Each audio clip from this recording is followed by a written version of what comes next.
Okay, तो स्वागत है आपका आज के लेक्चर में। ठीक है, मैं स्वागत है आपका। तो हम लोग आईआर स्पेक्ट्रोस्कोपी पढ़ रहे थे और आईआर स्पेक्ट्रोस्कोपी में पिछले क्लास में हमने देखा था कि OH का जो बॉन्ड होता है, OH बॉन्ड का हमने सिग्निफिकेंस देखा था। अल्कोहल्स के लिए हमने देखा था, हमने हाइड्रोजन बॉन्डिंग देखी थी, ये सारी चीजें हमने देखी थी। तो आज हम पढ़ेंगे कार्बोनिल्स की कहानी। और कार्बोनिल्स जो है बहुत ही वास्ट टॉपिक है, तो देखते हैं आज हम कितना कर पाते हैं। तो कार्बोनिल्स की कहानी आज हम देखेंगे, कार्बोनिल्स। और कार्बोनिल्स में जो इंपॉर्टेंट बॉन्ड होता है वो कौन सा होता है? वो कार्बन डबल बॉन्ड ऑक्सीजन का बॉन्ड होता है, CO बॉन्ड होता है। और ये CO बॉन्ड की बात हम देखेंगे। और पहले ही मैंने बताया था कि जो हम देखते हैं CO का, वो हम जो देखते हैं वो सिमेट्रिक स्ट्रेचिंग देखते हैं। ठीक है, हम जो भी स्ट्रेचिंग देखते हैं, हम जो भी फ्रीक्वेंसी देखते हैं, हर मॉलिक्यूल में सिमेट्रिक स्ट्रेचिंग तो होता ही है। अब जो बेंडिंग है, रॉकिंग है, वो सब हम बाद में देखेंगे। लेकिन जो फंडामेंटल होता है वो सिमेट्रिक स्ट्रेचिंग हम देखेंगे कार्बोनिल की केस में। और कार्बोनिल्स की जब मैं बात करता हूँ तो कार्बोनिल्स में कौन कौन से कंपाउंड्स होते हैं, चलिए हम देखते हैं।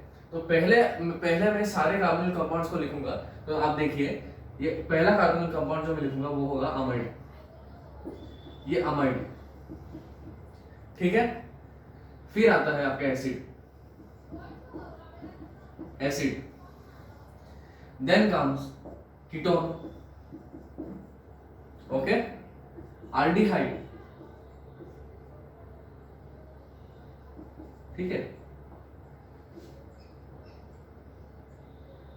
ये आल्डिहाइड, ओके। फिर आता है एस्टर, और आता है आपका एनहाइड्राइड, ये एनहाइड्राइड। तो ये जो सारे कार्बोनिल कंपाउंड्स हैं, इनकी हम फ्रीक्वेंसी के बारे में बात करेंगे। आईआर में इनका पीक कौन से रेंज में आता है, इसकी हम बात करेंगे। तो पहले मैं वैल्यूज लिख देता हूं। और अगर मैं अमाइड की बात अगर मैं करूं, इसका वैल्यू आता है कुछ 1690 सेंटीमीटर इनवर्स पे, ओके। एसिड का जो आता है वो अराउंड 1710 सेंटीमीटर इनवर्स पे आता है। कीटोन का 1715 पे आता है। आल्डिहाइड जो है 1725 में लेके चलता हूं, ठीक है। एस्टर का जो आता है 1735 और एनहाइड्राइड का जो है वो 1760 पे आता है, ठीक है। और भी कार्बन कंपाउंड्स जो है, और एक है वो एसिड क्लोराइड है, RCOCl, और इसका जो आईआर का पीक आता है वो अराउंड 1800 पे आता है, ठीक है, 1800 पे आता है। और अब जब मैं एनहाइड्राइड की बात करता हूं, एनहाइड्राइड में जो है सिमेट्रिक स्ट्रेचिंग के अलावा एसिमेट्रिक स्ट्रेचिंग का पीक भी मिलता है। और एसिमेट्रिक स्ट्रेचिंग जब होता है तब ये जो पीक है 1760, ये इंक्रीज होकर 1810 तक पहुंच जाता है। It goes to around 1810 centimetre inverse.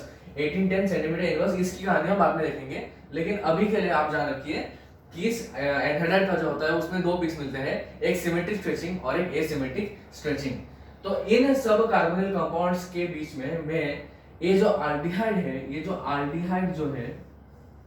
This aldehyde I will take it as a reference compound.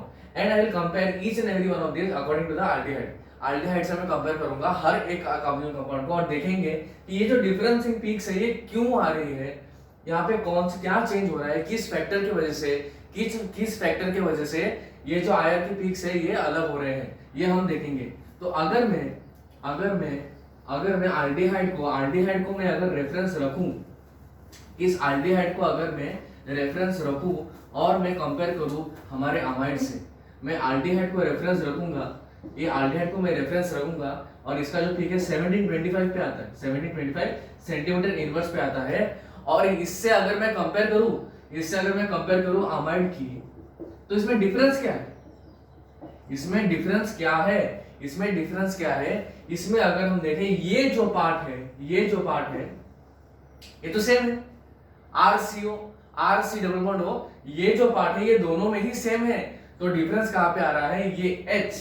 ये जो H है और यहाँ पे जो NH2 है, ये दो ग्रुप्स में डिफरेंस आ रही है। तो ये H और NH2 के आने से ऐसा क्या हो जाता है कि ये 1725 से लेके 1690 तक पहुंच जाता है। ऐसा क्या हो जाता है कि ये जो 1725 पे आ रहा था एक H के वजह से, वो NH2 के आने पे इतना डिक्रीज हो जाता है, ऐसा क्या हो जाता है? तो NH2 की अगर मैं बात करूं, नाइट्रोजन जो है हमारा, नाइट्रोजन जो है हमको पता है कि नाइट्रोजन पे लोन पेयर्स होते हैं, लोन पेयर्स होते हैं, और ये जो लोन पेयर्स है ये नाइट्रोजन इजीली डोनेट करता है। नाइट्रोजन जो है ये लोन पेयर्स इजीली डोनेट करता है। तो जब ये लोन पेयर्स नाइट्रोजन डोनेट करेगा, जब प्लस एम लगाएगा, ओके, जब plus M plus mesomeric effect लगाएगा, तब क्या होगा, ये जो डबल बॉन्ड कैरेक्टर है ये जो है ऑक्सीजन पे जाएगा, ये जो बॉन्ड है ये ऑक्सीजन पे जाएगा, और क्या होगा, और जो ये CO बॉन्ड ऐसा था, ये CO बॉन्ड जो ऐसा था, अब क्या होगा, ये ऐसा होगा, अब क्या होगा, ऐसा होगा।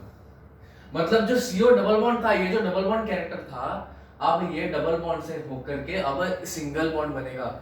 और इस हुक्स लॉ में हमने पढ़ा था कि जो डबल बॉन्ड का जो कैरेक्टर है वो सिंगल बॉन्ड से, और डबल बॉन्ड के लिए जो फोर्स कांस्टेंट है वो सिंगल बॉन्ड से ज्यादा होता है। मतलब ये जो K1 है ये ज्यादा होगा K2 से, मतलब K2 मतलब जब सिंगल बॉन्ड ये बन जाएगा, जब नाइट्रोजन का लोन पेयर डोनेट होगा, और जो ये CO बॉन्ड जब सिंगल बॉन्ड कैरेक्टर लेगा, तब क्या होगा, ऑटोमेटिकली जो है फोर्स कांस्टेंट कम हो जाएगा, और जब फोर्स कांस्टेंट जब कम होगा तो फ्रीक्वेंसी भी कम होगा। इसीलिए जो है एल्डिहाइड से जब हम कंपेयर करते हैं तो 1725 से ये 1690 तक पहुंच जाता है, इतना इसका इफेक्ट है, ठीक है, इतना इसका इफेक्ट है। अब नेक्स्ट कंपाउंड अगर मैं देखूं, एसिड की बात जो है वो मैं बाद में करूंगा, एसिड की जो बात है वो मैं बाद में करूंगा। अब हम लेते हैं कीटोन।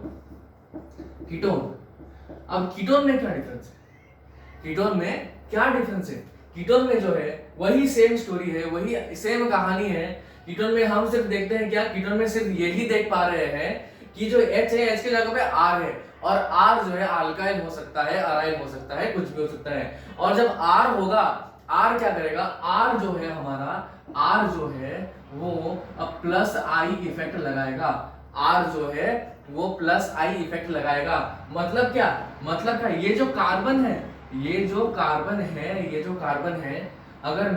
अगर मैं ऐसी बात करूं तो ये डेल्टा नेगेटिव और ये डेल्टा पॉजिटिव होता है, ये डेल्टा नेगेटिव और ये डेल्टा पॉजिटिव होता है। मतलब क्या, ये जो कार्बन है इसमें जब डेल्टा पॉजिटिव होता है, ये जो ऑक्सीजन है वो अपना इलेक्ट्रॉन डेंसिटी कार्बन को देता है, और जितना ये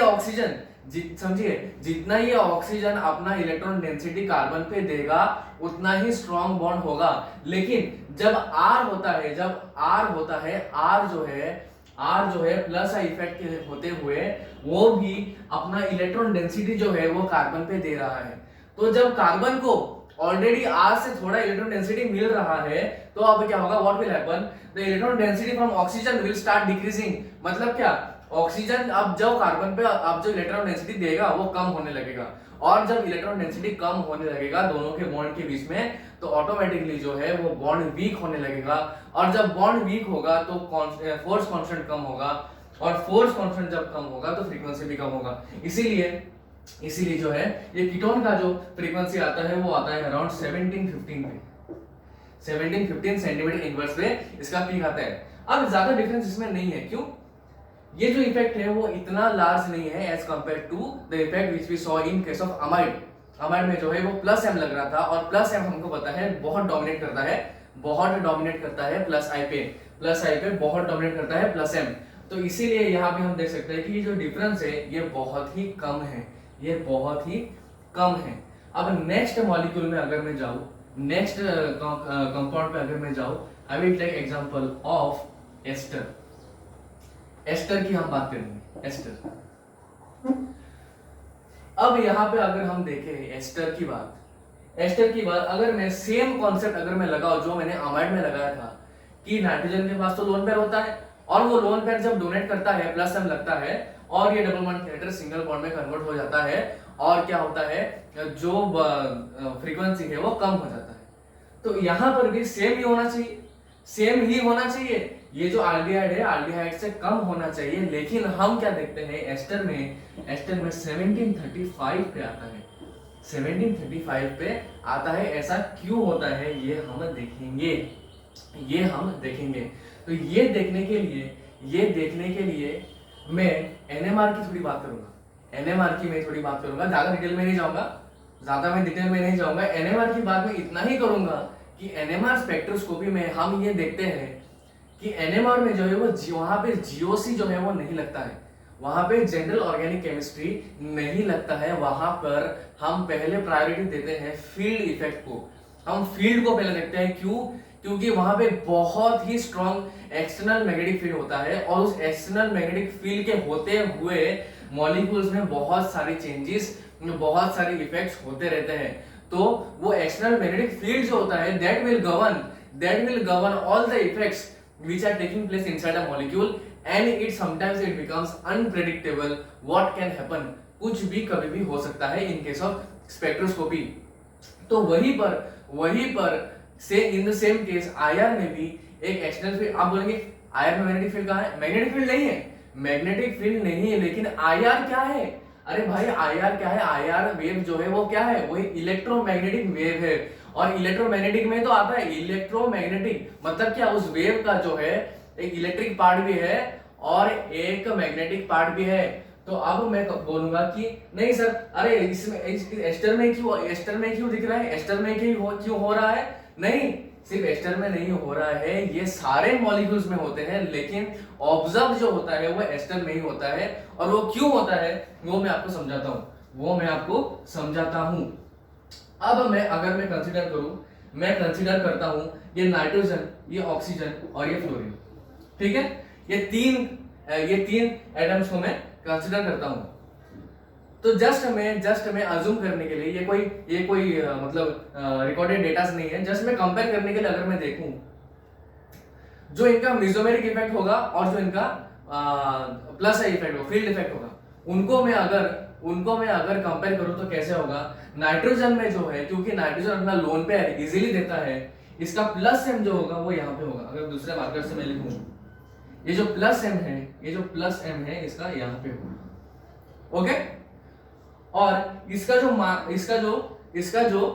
माइनस आई जो होगा, माइनस आई मतलब इलेक्ट्रॉन विड्रॉइंग कैपेसिटी नाइट्रोजन का जो होगा वो कुछ यहाँ पे होगा, नीचे होगा। ये माइनस आई जो होगा यहाँ पे होगा, ठीक है?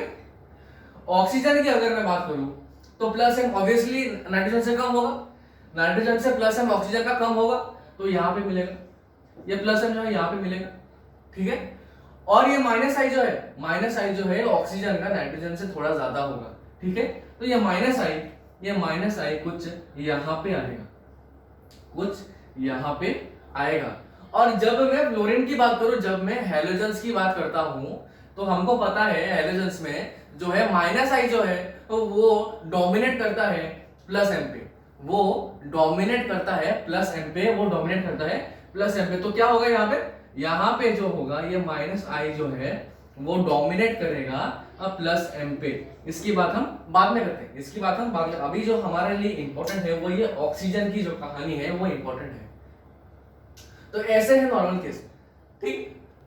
जब मैं आईआर की फील्ड लगाता हूं, जब मैं आईआर की वेव्स से जब मैं बॉम्बार्ड करता हूं, आईआर की जो मैं वेव्स बॉम्बार्ड करता हूं, कंपाउंड को मैंने डाल दिया, कंपाउंड जो सॉलिड हो या फिर सॉल्यूशन हो वो मैंने आईआर मशीन में डाल दिया और मैंने आईआर का मैंने वेव स्टार्ट कर दिया। तो जब आईआर के फील्ड में जब होगा, आईआर के वेव के जो रेंज है 400 सेंटीमीटर से लेके 4000 तक, ये जो रेंज है, इस रेंज की जो इलेक्ट्रोमैग्नेटिक वेव जब मैं डालूंगा, ठीक है, ये फील्ड इफेक्ट की वजह से क्या होने लगेगा, क्या इफेक्ट होता है? ये जो माइनस आई का ये जो इफेक्ट है, ये थोड़ा सा इंक्रीज होता है, और जब ये इंक्रीज होगा ये यहाँ पे पहुंच जाएगा, इंक्रीज होते ही यहाँ पर ये पहुंच जाएगा। और ऑक्सीजन के केस में क्या होगा? अरे जब ये इंक्रीज होगा तो ये प्लस एम पर डोमिनेट करने लगेगा, और हेलोजन के केस में, फ्लोरीन के केस में तो ऑलरेडी माइनस आई डोमिनेट कर ही रहा है, ये थोड़ा और इंक्रीज हो जाएगा। तो यही जो बात है, जब हम जीओसी में देखते हैं, जीओसी में हम क्या पढ़ते आ रहे हैं? जीओसी में हम यही पढ़ते आ रहे हैं, जो प्लस एम है वो ऑलवेज डोमिनेट करता है, वो ऑलवेज डोमिनेट करता है प्लस आई को या माइनस आई को, ऑलवेज डोमिनेट करता है प्लस एम। एम इफेक्ट जो है मेसोमेरिक जो है वो ऑलवेज जो है इंडक्टिव से आगे होता है, इंडक्टिव से हमेशा आगे होता है मेसोमेरिक। लेकिन ये आईआर के केस में हम क्या देख रहे हैं, ऑक्सीजन के केस में हम क्या देख रहे हैं, जो इंडक्टिव है वो डोमिनेट कर रहा है मेसोमेरिक को, वो डोमिनेट कर रहा है मेसोमेरिक को। और क्योंकि अब जो ये इंडक्टिव है ये डोमिनेट करेगा तो क्या होगा, अब जो है ये जो कार्बोनिल का जो बॉन्ड अब है, ये जो कार्बोनिल का जो बॉन्ड है, जो कार्बोनिल का बॉन्ड है, अब क्या होगा, ये जो ऑक्सीजन जो है, ये ऑक्सीजन जो है ये अब यहां से इलेक्ट्रॉन डेंसिटी लेने लगेगा। इंडक्टिव के डोमिनेट करने की वजह से ये जो है अब ऑक्सीजन जो है कार्बन से इलेक्ट्रॉन डेंसिटी लेने लगेगा। और क्योंकि ये कार्बन डेंसिटी लेने लगेगा, यहाँ पर जो है ये डेल्टा पॉजिटिव इंक्रीज होगा, और डेल्टा पॉजिटिव इंक्रीज होगा मतलब ये ऑक्सीजन अब ज्यादा देगा, अब ज्यादा इलेक्ट्रॉन्स यहाँ पे देगा, इलेक्ट्रॉन डेंसिटी ज्यादा देगा, और जितना ज्यादा इलेक्ट्रॉन डेंसिटी देगा उतना ही स्ट्रॉन्ग बॉन्ड होगा, और स्ट्रॉन्ग बॉन्ड होने की वजह से ये 1735 पे आता है as compare to in case of aldehyde. In case of aldehyde जहां पे आता है आपका 1725 पे, ठीक है, 1725 पे एल्डिहाइड पे आते हैं, तो एल्डिहाइड से इंक्रीज होता है। तो अगर मैं कंपेयर करूं, देखिए अमाइड में क्या हो रहा था, वहां पे प्लस एम लग रहा था और यहाँ पे माइनस आई लग रहा है, ये केस है एस्टर की वजह से। एस्टर में हमको ये कहानी देखने को मिलती है, ये कहानी हमको एस्टर में देखने को मिलती है। अभी अगर मैं बात करूं एनहाइड्राइड की, तो एनहाइड्राइड में हम क्या देखते हैं, एनहाइड्राइड में हम देखते हैं, मैं कंपेयर करूंगा एस्टर से, और एस्टर से जब मैं कंपेयर करूं तो यहाँ पे मुझे क्या देखने को मिल रहा है, ये जो एंटिटी है ये ऑलमोस्ट सेम, ये सेम है। डिफरेंस कहाँ पे हो रहा है, यहाँ पे सिर्फ आर ग्रुप है और यहाँ पे COR ग्रुप है। अब क्या होगा, अब यही होगा कि ये जो ऑक्सीजन था ये ऑलरेडी ये कार्बन से जो है इलेक्ट्रॉन डेंसिटी ले रहा है, लेकिन कितना लेगा, कितना ये ले सकता है, ये जो R है ये कुछ ना कुछ इंडक्टिव इफेक्ट इस पे भी लगाएगा, प्लस आई इफेक्ट इस पे भी लगाएगा, इस ऑक्सीजन पे लगाएगा, और जब ये R इंडक्टिव इफेक्ट लगाएगा इस पे थोड़ा सा इलेक्ट्रॉन डेंसिटी बढ़ेगा, ये थोड़ा इलेक्ट्रॉन डेंसिटी ऑक्सीजन को R से भी मिलेगा, और जब R से इसको थोड़ा इलेक्ट्रॉन डेंसिटी मिलेगा तब कार्बन से इलेक्ट्रॉन डेंसिटी लेना वो कम करेगा। समझिए बात को अच्छे से समझिए, मैं थोड़ा सो जाता हूँ, ठीक है। ये जो ऑक्सीजन यहाँ पे है इससे R कनेक्टेड है, R जो है अल्काइल ग्रुप है या फिर अराइल ग्रुप है। अराइल और अल्काइल ग्रुप जो है वो जो है इंडक्टिव इफेक्ट लगाएगा ऑक्सीजन पे, मतलब क्या, ऑक्सीजन को जो है वो थोड़ा सा इलेक्ट्रॉन डेंसिटी देगा। अब जब इस ऑक्सीजन पे थोड़ा इलेक्ट्रॉन डेंसिटी उसको पास वाले से मिल रहा है, R से उसको इलेक्ट्रॉन डेंसिटी मिल रहा है जब, तब क्या होगा, वो जो है कार्बन से जो है वो थोड़ा कम लेगा, और जब कम लेगा मतलब क्या होगा, जो पार्शियल पॉजिटिव चार्ज यहाँ पे था वो थोड़ा सा इंक्रीज होगा, और थोड़ा सा जब इंक्रीज होगा मतलब क्या, ये जो ऑक्सीजन है कार्बोनिल का वो थोड़ा सा और इलेक्ट्रॉन डेंसिटी देगा और उस हिसाब से बॉन्ड स्ट्रॉन्ग होगा। लेकिन जब मैं बात करता हूं एनहाइड्राइड की, एनहाइड्राइड में जो लगा है वो CO लगा है, और CO में पहले ही ये कार्बन जो है डेल्टा पॉजिटिव है, CO में ये जो कार्बन है ये पहले से ही डेल्टा पॉजिटिव है, तो ये ऑक्सीजन को क्या इलेक्ट्रॉन्स देगा भाई, ये तो पहले ही गरीब है, तो ये ऑक्सीजन को क्या देगा भला, ये ऑक्सीजन को कुछ नहीं दे सकता। मतलब अब इस ऑक्सीजन को जो है ये पास वाले से कुछ नहीं मिल रहा, तो ये ऑक्सीजन जो है अब अपना पूरा इलेक्ट्रॉन डेंसिटी जो है, जो उसको चाहिए, जितना भी इलेक्ट्रॉन डेंसिटी उसको चाहिए वो अब सिर्फ ये कार्बन से लेगा। ये कार्बन से वो अपना इलेक्ट्रॉन डेंसिटी लेगा, और जब यहां से लेगा, जब यहां से इलेक्ट्रॉन डेंसिटी वो लेगा, तब ये जो बॉन्ड है अब ये स्ट्रॉन्ग होगा। कैसे? जब ये पूरा इलेक्ट्रॉन डेंसिटी यहां से लेगा, ये डेल्टा पॉजिटिव जो है इंक्रीज होगा, और जब ये डेल्टा पॉजिटिव इंक्रीज होगा तब ये जो ऑक्सीजन है अपना इलेक्ट्रॉन डेंसिटी और भी ज्यादा देगा उस कार्बन को। और मैंने पहले ही आपको बताया है, जितना इलेक्ट्रॉन डेंसिटी वो देगा उतना ही ये बॉन्ड स्ट्रॉन्ग होगा, और ये बॉन्ड जब स्ट्रॉन्ग होगा तब फ्रीक्वेंसी भी ऑटोमेटिकली बढ़ेगी, 1760 पे जाकर ये पहुंचेगी, 1760 पर जाकर ये पहुंचेगी। और जब मैं बात करूँ एनहाइड्राइड की, तो यहाँ पे हमने देखा था एसिमेट्रिक स्ट्रेचिंग और सिमेट्रिक स्ट्रेचिंग। इसमें कोई दिक्कत की बात नहीं है, इसमें कोई दिक्कत की बात नहीं है। यहाँ पे अगर मैं लिखूं एनहाइड्राइड मॉलिक्यूल को, तो सिमेट्रिक स्ट्रेचिंग क्या होगा? जब ये दोनों कार्बोनिल्स क्योंकि दो कार्बोनिल है, ये दोनों कार्बोनिल्स जब सेम डायरेक्शन पे होंगे, जब सिमेट्रिक स्ट्रेचिंग होगा तो ये बॉन्ड को 1760 पे होगा, और जो है जब ये एसिमेट्रिक स्ट्रेचिंग यहाँ पे होगा, जब एसिमेट्रिक स्ट्रेचिंग यहाँ पे होगा तो ये बॉन्ड होगा 1810 पे पीक आएगा। ये हमने पहले ही हुक्स लॉ से पढ़ा था कि एसिमेट्रिक स्ट्रेचिंग का जो होता है वहां पे ज्यादा एनर्जी लगता है, और क्योंकि ज्यादा एनर्जी लगता है इसीलिए एसिमेट्रिक का जो फ्रीक्वेंसी है वो सिमेट्रिक से हमेशा हाई ही होता है, ये हमने हुक्स लॉ में पढ़ा था। अब हम बात करते हैं सबसे इंपॉर्टेंट जो केस है, जिसको हमने बीच में छोड़ दिया था, एसिड जो है उसकी हम चर्चा करते हैं। एसिड की बात हम करते हैं कि एसिड में क्या हो रहा है भाई, एसिड बीच में क्यों रहेगा? एसिड में क्या हो रहा है? अरे जब मैं एल्डिहाइड से कंपेयर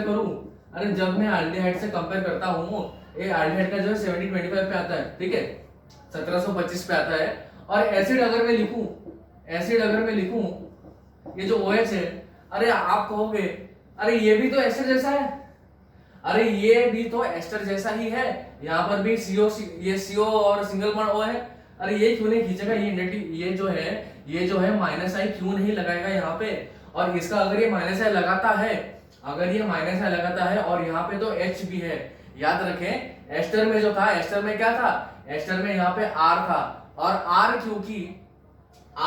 क्योंकि ऑक्सीजन पे इंडक्टिव लगा रहा था, प्लस आई लगा रहा था, इसलिए ऑक्सीजन जो है वो कम खींच रहा था। लेकिन यहाँ पे तो H है भाई, H कुछ नहीं देने वाला, तो ये ऑक्सीजन तो और भी खींचेगा, और ये तो एस्टर से भी ज्यादा आना चाहिए, 1735 से भी ज्यादा आना चाहिए, लेकिन 1710 पे ही क्यों है? ये 1710 पे क्यों है? अगर आपको याद है, मैंने पिछले लेक्चर में आपको ये बताया था, अरे भाई, अरे जहां भी OH आएगा आप क्या बात करेंगे? हाइड्रोजन बॉन्डिंग की बात करेंगे। जहां पर भी OH दिखेगा हाइड्रोजन बॉन्डिंग की बात जरूर होगी। और हाइड्रोजन बॉन्डिंग अगर हो गई तो यहाँ पे जो है, ये जो है अगर डाइमर फॉर्म कर देता है, इसको मैं अगर अच्छे से लिख लूं, अगर ये डाइमर फॉर्म कर देता है, ये अगर डाइमर फॉर्म कर देता है तो बात कुछ इस तरह से होगी। एसिड जो है वो ऑब्वियसली जो है सॉल्यूशन में हो या सॉलिड में हो, ये डाइमर फॉर्म करने लगेगा या फिर हाइड्रोजन बॉन्डिंग करने लगेगा। इंटरमॉलिक्यूलर हाइड्रोजन बॉन्डिंग जो है वो करने लगेगा। इंटरमॉलिक्यूलर हाइड्रोजन बॉन्डिंग, इंटरमॉलिक्यूलर याद रखिए, इंटरमॉलिक्यूलर हाइड्रोजन बॉन्डिंग ये करने लगेगा। और जब ये इंटरमॉलिक्यूलर हाइड्रोजन बॉन्डिंग करेगा तब क्या होगा? ये जो कार्बोनिल जो है ये अब हाइड्रोजन बॉन्डिंग में क्योंकि पार्टिसिपेट कर रहा है, तब ऑटोमेटिकली जो है ये जो फ्रीक्वेंसी है, कार्बोनिल का जो फ्रीक्वेंसी है वो डिक्रीज होने लगेगा। लेकिन अगर मैं अब बात करूं इंटरमॉलिक्यूलर हाइड्रोजन बॉन्डिंग में, पिछले क्लास में हमने देखा था, अगर मैं इनफाइनाइट डाइल्यूशन कर दूं और मुझे मोनोमर मिल जाए तो जो इफेक्ट लगना चाहिए, जैसे एस्टर में लगा था, माइनस आई का जो इफेक्ट लगा था, अगर वही लगेगा, और एसिड का जो एसिड का जो पीक है वो 1760 पे आएगा, 1760 पे आएगा। मतलब क्या, जब भी मैं एसिड की बात करूंगा तो मैं एसिड के लिए एक रेंज रखूंगा और रेंज होगा 1760 से लेके 1710 पर। अब क्या हमेशा 1760 आएगा इनफाइनाइट डाइल्यूशन पे?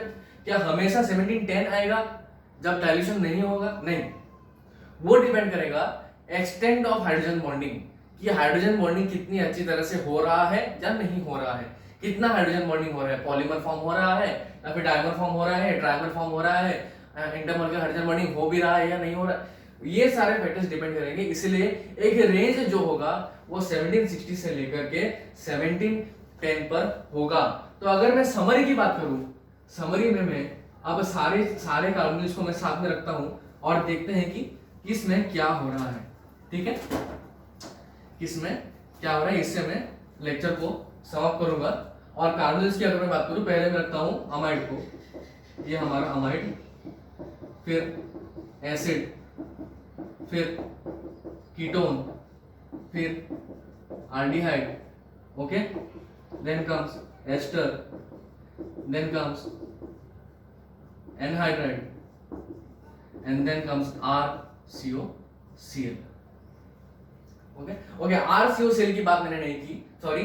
RCOCl में जो है हमने देखा था क्या, हेलोजन में जो ऑलरेडी जो है ये माइनस आई लगता ही है, माइनस आई जो है वो लगता ही है, हेलोजन जो है वो खींचेगा ही, उसमें जो माइनस आई है वो लगता ही है।